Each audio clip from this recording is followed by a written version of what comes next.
Rasulullah bersabda, sittatu asya'in tuhbitul amal. Ada 6 sifat yang menghancurkan amal-amal kebaikanmu. Mari kita simak satu demi satu dengan harapan tidak ada di antara kita begitu.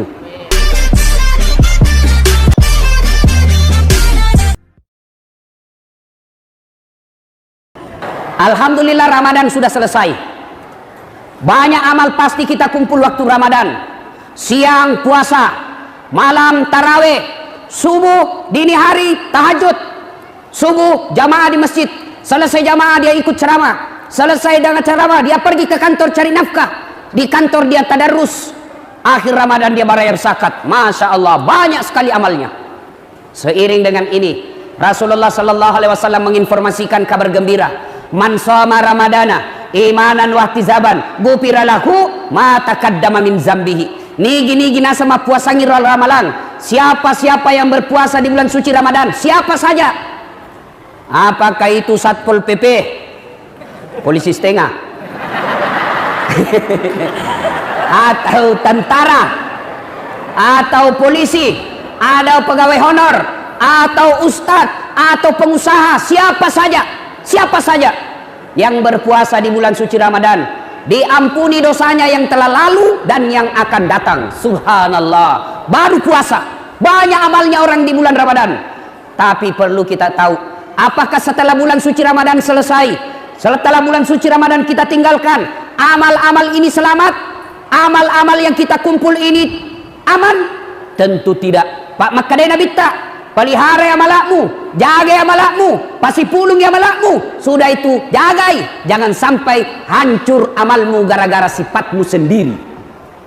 Sehingga puasa, tahajud, taraweh, tadarus, zakat, itikaf, ngaji, dia ngadap kepada Allah di padang mahsyar. Ya Allah, mana pahalaku 30 tahun saya puasa, mana pahalaku saya tahajud 30 malam berturut-turut, mana pahalaku ya Allah. Allah berfirman, memang banyak amalmu dulu,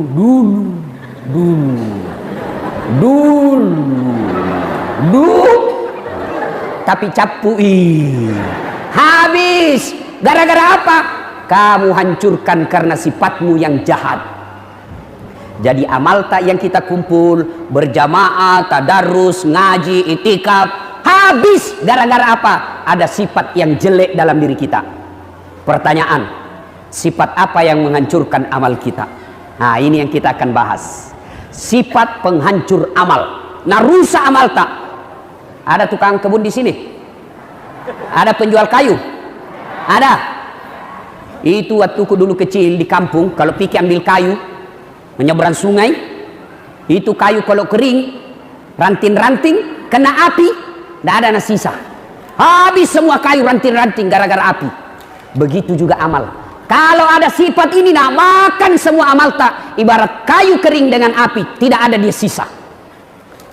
Nah, mana itu sifat perbuatan menghancur amal?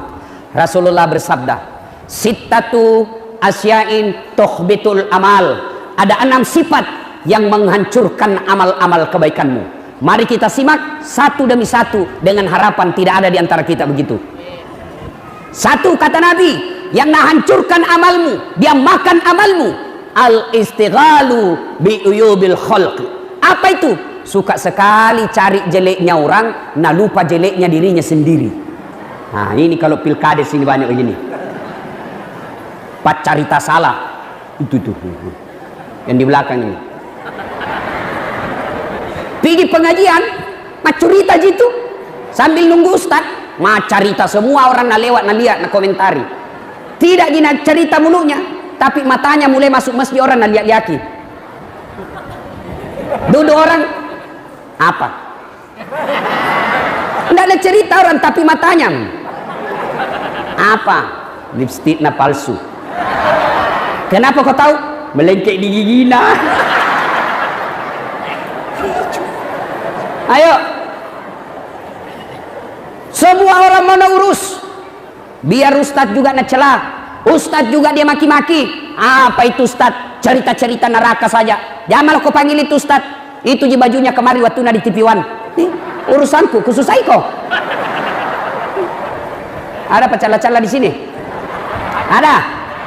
Tidak ada? Dede motor lolos. Hati-hati, dekat pilpres, dekat pilcaleg, dekat pilkadas, cocok nih, pilkades. Hati-hati, banyak yang menyebarkan fitnah. Hati-hati menggunakan medsos. Jangan mau dibodoh-bodohi. Jangan sampai kita sebar berita bohong, kita fitnah orang, dia marah, lapor polisi, orang jadi kepala desa, kau masuk penjara. Dongo, bego. Masa orang mau jadi caleg, mau jadi anggota DPR, orang mau jadi presiden, orang mau jadi kepala desa, kamu yang maki-maki di medsos? Apa namanya kalau bukan bego? Bogo, dongo, beleng-beleng. Di kampungku bilang songe. Apa pi? Apa pi? Hah? Ada yang bilang begini, Ustadz, betul yang suku bilang Ustadz, memang begitu sifatnya. Justru betulnya namanya gibah. Kalau salah, fitnah. Fitnah lebih kejam daripada tidak memfitnah. Ustadz, cocok yang ku bilang, begitu memang sifatnya. Itu yang disebut gibah.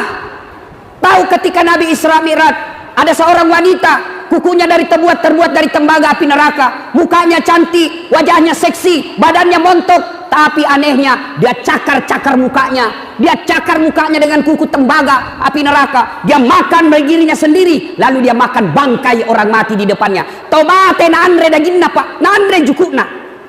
Nabi bertanya, Jibril, siapa itu bodoh sekali?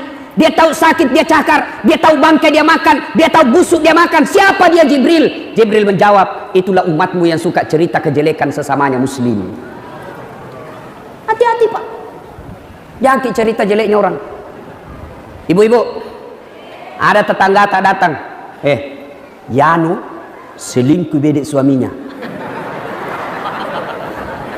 Ada bapak-bapak suka selingkuh di sini? Ada. Makanya jangan selingkuh, poligami dong. Selingkuh haram, poligami kalau mampu.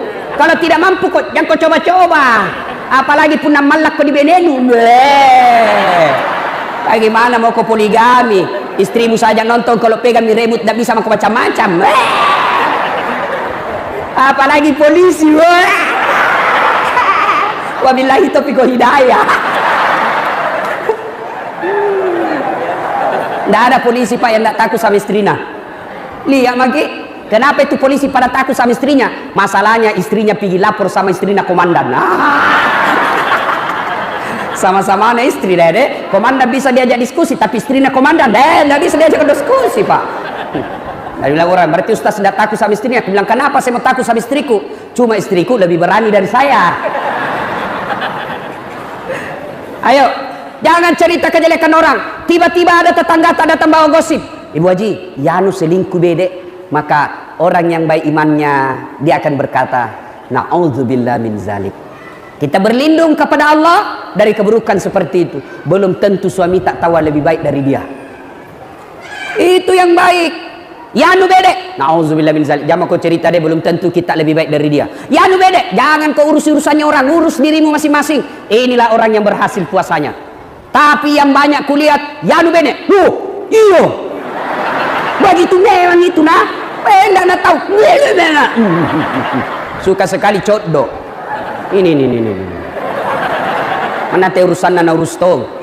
Kalau suka ki codo bukan urusan tak, nanti hidup tak seperti toge. Tahu toge? Pak polisi lihat beda itu toge. Ikut campur itu, bikin ki soto Banjar ada. Gado-gado ada, pecel, tahu isi selalu ada. Karena dia suka ikut campur, maka Allah takdirkan semua bengkok. Lihat itu toge bengkok semua itu. Makanya kalau ada orang proses pilkades suka cerita jeleknya lawannya, bilang kau saja calon kepala desa toge nih. Jangan cerita. Bapak demi Allah, ada calon legislatif, ada calon tim sukses presiden, calon kepala desa, suka cerita jeleknya orang, demi Allah jangan pilih karena dia orang batil. Yang baik itu apa misimu?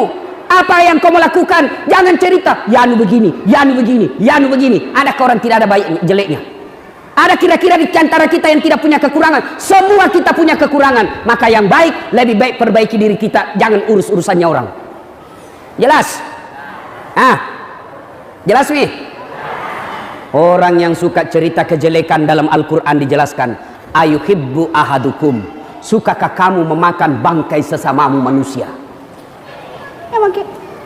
Satu, berhenti cerita kejelekan orang.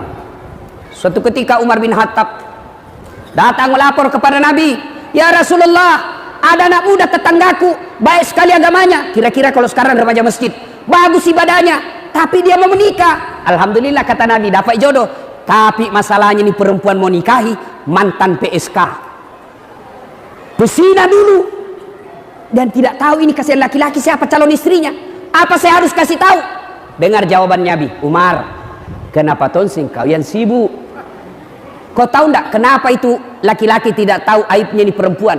Kau tahu enggak kenapa ini laki-laki tidak tahu informasi soal kejelekannya ini calon istrinya? Siapa kira-kira yang tutup rapat? Siapa yang rahasiakan? Allah Subhanahu wa taala. Kenapa tonseng kau yang ungkap? Nah, di al-istighalu bi uyubil khalqi. Suka sekali cerita kejelekan orang. Ini biasa orang cerita kejelekan orang, Pak, tidak di warkop. Tidak lagi di balai-balai. Dek nana ko pangka-pangkae, dek nana ko pasae, dek nana ko warunge. Ko kaya pala macurita salah tahu WhatsApp. Broadcast, kirim. Hati-hati, jangan sampai gara-gara bapak bernafsu kirim berita tidak benar, orang tersinggung, lapor, namanya hoax. Tahu jaki hoax? Berita bohong. Orang yang suka cerita-cerita kebohongan, orang yang suka sebarkan kebohongan, nanti kalaupun baik agamanya, kalau bagus puasanya, bagus sedekahnya, bagus jamaahnya, tapi dia suka cerita-cerita kejelekan orang, bahkan dia sebar berita kebohongan, nanti di akhirat juga masuk surga, tapi surganya hoax. Surga bale-bale masuki. Hati-hati. Jangan cerita kejelekan orang. Berhentilah. Lebih baik kita sibuk mencari aib dan kekurangan kita. Pepatah dulu mengatakan, semut seberang lautan tampak olehnya, sementara gajah di peluk matanya tidak terlihat. Ini kan banyak begitu. Sendiri banyak jeleknya, dia sendiri banyak kekurangannya. Malah kekurangan orang lain yang diurusi. Satu, yang menghancurkan amal kebaikan kita, al-istighalu bi uyubil khalqi. Suka cerita kejelekan orang, dia lupa kejelekan dirinya sendiri. Dua, yang akan menghancurkan amal kebaikan kita, apalagi qillatul haya, kurang siri, kurang rasa malu. Kata Nabi, orang yang bertakwa itu pakaiannya rasa malu. Puasa, saya tanya dulu, adik-adik, ini adik-adik nih yang kecuping-kecuping, itu anak-anak sekolah, apa tujuannya puasa? Dalam Al-Quran surah Al-Baqarah, apa tujuannya puasa deh? Ini anak SMA, apa tujuannya? Hah? Jawab apa? Hah? Supaya cerdas. Apa? Supaya bisa berenang. Tidak ada hubungannya. Apa? Mana yang jawab? Bukan, ini anak sekolah. Apa tujuannya? Sini kok. Sini jawabnya. Sini. Cepat. Ya. Sini. Ya, siapa anak ini? Siapa anak? Apa tujuannya orang puasa, Dek? Apa ayatnya? Ya ayyuhalladzina amanu kutiba alaikumus syiyam kama kutiba alal ladzina min qablikum la'allakum tattaqun. Terjemahannya, wahai orang-orang yang beriman, diwajibkanlah atas kamu berpuasa sebagaimana atas orang-orang sebelum kamu agar kamu bertakwa. Dapat kau hadiah. Nah, ini siapa kau malu-malu? Nah. Hei, lentong ituannya kalau ustaz dengan uang Kapolres, lain bos, lain kipas-kipasnya. Nih, tujuan orang puasa adalah takwa. Sementara takwa itu kata Nabi, pakaiannya orang takwa itu adalah rasa malu. Ya kau angkat tomak kadai takwa, dia mengaku dirinya bertakwa kepada Allah, tapi makuras siri, kurang malu, maka sesungguhnya takwanya hanya bohong. Coba lihat rasa malu sekarang, Pak. Rasa malu. Jadi pejabat sudah tidak malu korupsi. Jadi polisi sudah tidak malu minta uang anak SMA. Bukan di sini, bukan. Ada pernah kuliah, Pak, ada pernah kuliah. Kasar. Dikejar, ini anak sekolah, buru-buru mau ujian. Wah, dikejar sama polisi lalu lintas. Dapat. Langsung tarik itu kunci. Ini salah ini, masa langsung tarik kunci? Sudah itu, kamu melanggar. Kau tidak lihat itu rambu-rambu? Saya lihat, Pak. Kenapa kau langgar? Saya tidak lihat Bapak.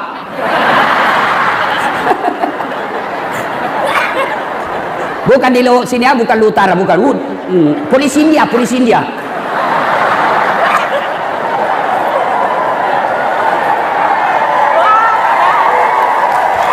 Langsung dia bilang, ini pengadilan 250.000. Nggak ada uangku, Pak. Turdame maki Pak Dik. Kurang ajaran yang SMA minta turdame. Turdame maki. Berapa di situ? 50 juangku, Pak. Mari itu 50. Apa saya, Pak? Ambil aku 10.000, mari 40. Apa itu anak sekolah na warna aja bapak nana curi. Masa mau lagi ambil uang anak sekolah, Pak? Ini polisi India, polisi India. Kalau polisinya lu utara, apa nak bilang? Mana nomor teleponnya bapakmu? Mari. Ini, Pak. Pak, perkenalkan, saya polisi lalu lintas di lampu merah. Mas Hamba, nama Dasat Latif. Ini bapak ini tidak menyayangi anaknya. Ini bapak ini sudah tidak sayang sama anaknya. Anaknya masih kecil begini, tidak punya SIM, tidak pakai helm, pergi naik motor. Bagaimana kalau bapak ditabrak anaknya? Bapak akan mati anaknya. Kalau bapak sayang sama anaknya, datang ke kantor, ketemu sama saya. Bawa itu, ambil sendiri motor dan anaknya dalam penjara. Kasih tahan dulu tak 2 jam biar dia tobat. Jangan minta warna, bos. Nih, nah itu Pak. Sekarang orang tidak malu, tidak malu korupsi. Umar bin Khattab sudah jelaskan. Suatu ketika Umar bin Khattab, dia tiba-tiba kedatangan tamu. Datang tamunya. Umar waktu itu presiden. Assalamualaikum ya Amirul Mukminin. Waalaikumsalam. Masuki. Ya Amirul Mukminin. Tunggu dulu.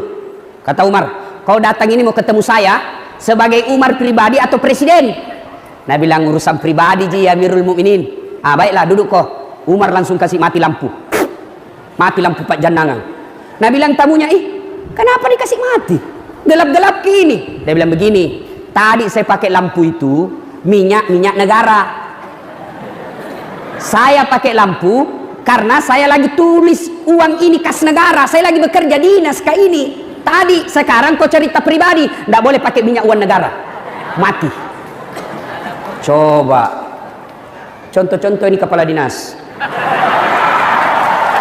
Lihat. Contoh-contoh Pak Camat. Jangan pakai itu pelat merah pergi bawa undangan lah kurasiri. Malu dong. Sudah digaji sama negara, sudah dikasih mobil dinas, dibayarkan bensinnya, dikasih pengamanan Satpol PP, ngurus negara tidak tahu. Malu dong. Sudah sekolah tinggi-tinggi, masa ngurus KTP-nya masyarakat lama? Ini namanya punya rasa malu. Malu dong mau calon kepala desa kalau tidak tahu mengurus rakyat. Motongi jadi kepala desa baru beleng-beleng. Malu dong. Ayo cewek, malu dong keluar kelihatan pahamu. Mari jangan kau siksa kasihan.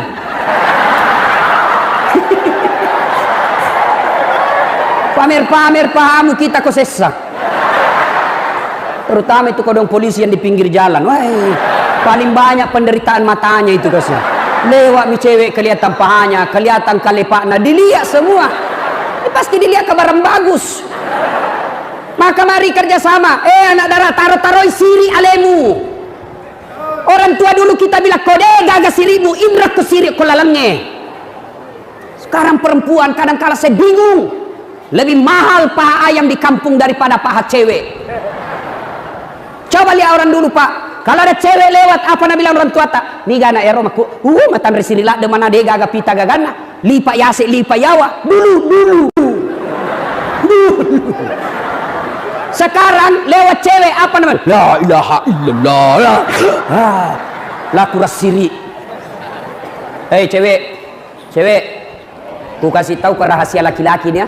Jangan kau kasih tahu yang tidak datang pengajian. Itu laki-laki tergantung perempuannya. Kalau perempuannya pakaiannya sopan, laki-laki tidak macam-macam.